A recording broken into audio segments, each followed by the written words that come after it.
Uma realidade que chama a atenção em todo o mundo. Os casos de câncer de mama crescem e as mulheres, pelo que o estudo mostrou, estão se cuidando cada vez menos. Esse trabalho, o trabalho desses pesquisadores, inclusive brasileiros, mostra essa situação e foi publicado numa revista científica britânica super respeitada no mundo. E esse trabalho foi divulgado essa semana. E nós temos a seguinte situação: a falta de informação e o estigma em relação à doença são fatores que trazem barreiras para o diagnóstico e o tratamento. Aí eu convidei aquele nosso amigo mastologista e também oncologista, Dr. Juliano Rodrigues da Cunha, que sempre acompanha esses trabalhos e atende aos meus pedidos, quando eu peço aí. Obrigada mais uma vez, viu, Juliano? Para mim é um prazer estar aqui. A gente falar mais uma vez de um assunto que a gente sempre bate na tecla aí. E precisamos, Informação, acesso, equidade aí de tratamento. Quer fazer uma pergunta para o Dr. Juliano? 998-97000 é o nosso WhatsApp.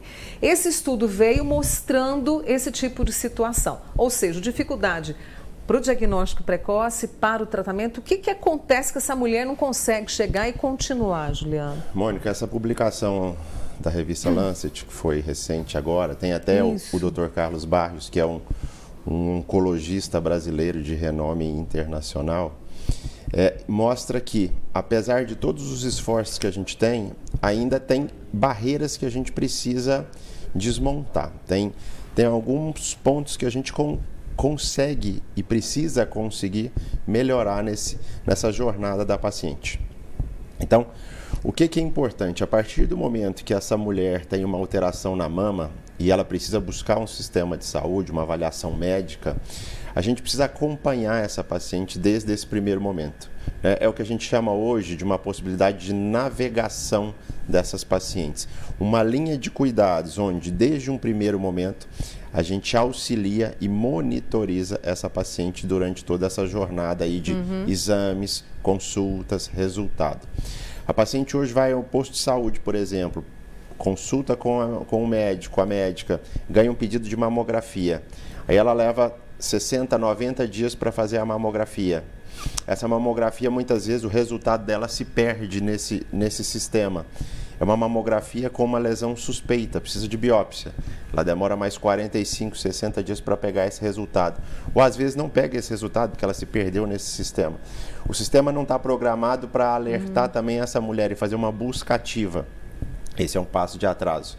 A paciente pegou esse resultado de biópsia, ela precisa entrar em outra porta, que é do hospital de tratamento oncológico. Então, para fazer cirurgia, para fazer um tratamento com quimioterapia, seja o que for, existe mais uma fila.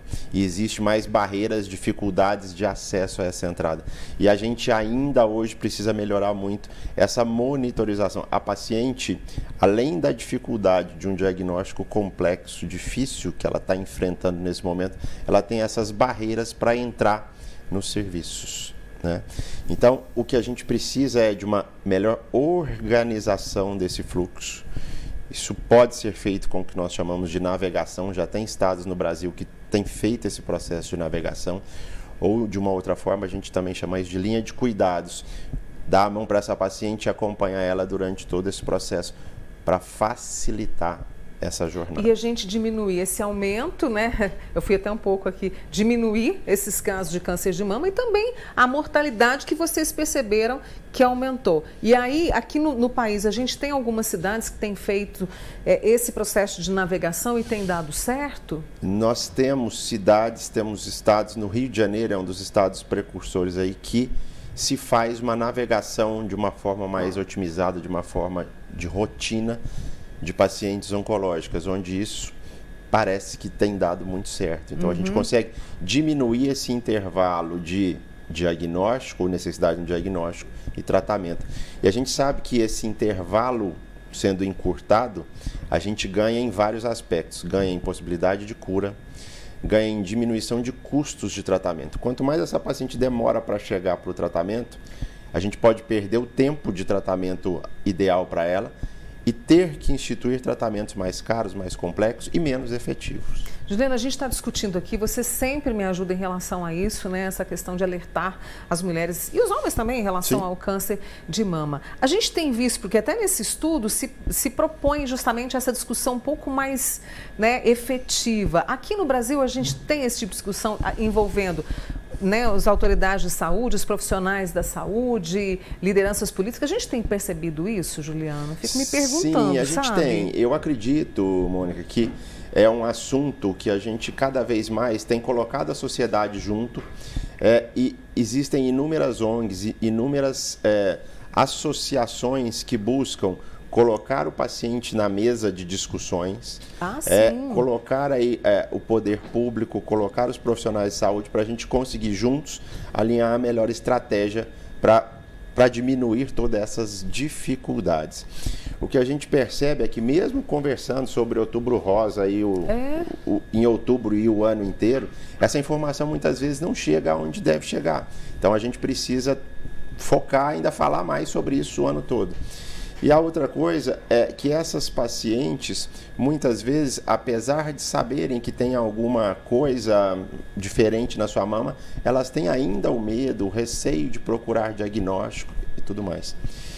Outra coisa mais importante ainda é que não se discute e tem entrado hoje nas mesas de discussão, nos debates, é que essa paciente, a partir do momento que ela faz um diagnóstico de câncer, ela muitas vezes é um arrimo de família, ou ela tem uma contribuição na renda familiar muito importante, ela que cuida dos filhos. Então, no momento do diagnóstico desse, existe um desmoronamento de toda a estrutura familiar e não se coloca na história de tratamento o custo que isso gera. A paciente ganhou o tratamento no hospital aqui ou no hospital próximo da cidade, mas ela não tem o custo para o transporte, para ficar lá. Quem vai cuidar dos filhos? Então, é muito mais cenários que a gente precisa abordar e cuidar também.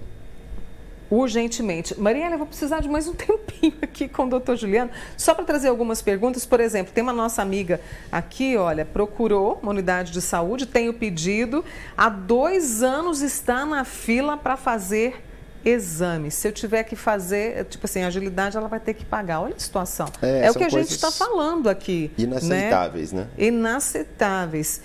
Bom, essa pergunta eu vou passar para o doutor Juliano depois, né? Infelizmente, questionando aqui a saúde e essa demora para poder fazer os exames e que traz isso, reforça isso que você está falando, dessa agilidade, dessa conversa que precisa juntar todo mundo quanto antes, certeza. Né, Juliano?